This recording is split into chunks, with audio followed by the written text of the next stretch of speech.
If you are planning to have the Windows 10 October update, then have it running smoothly, keep watching.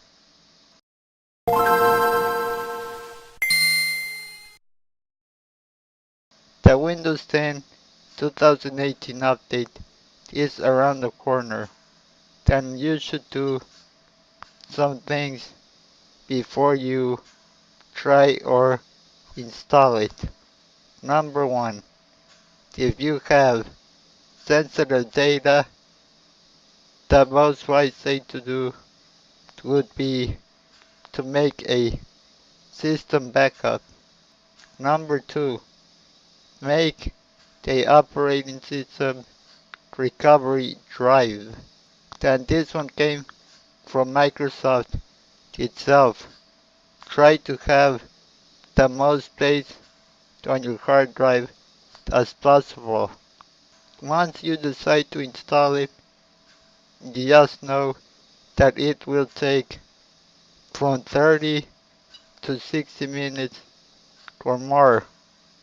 It all depends on your computer specifications.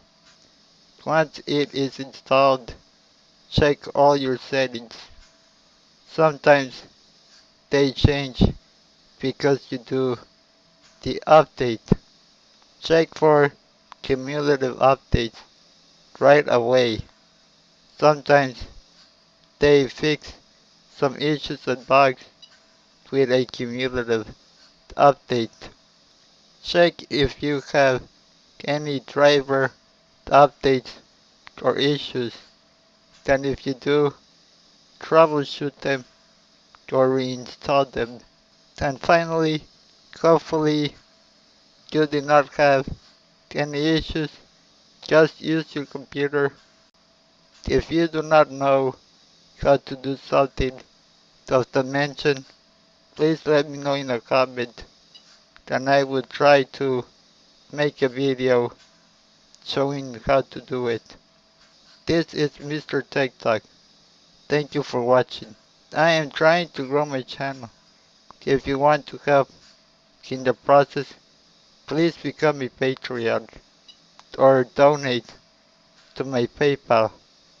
I want to make this channel as good as possible, then maybe start doing unboxing videos and maybe giving some stuff away to my viewers. Until next time.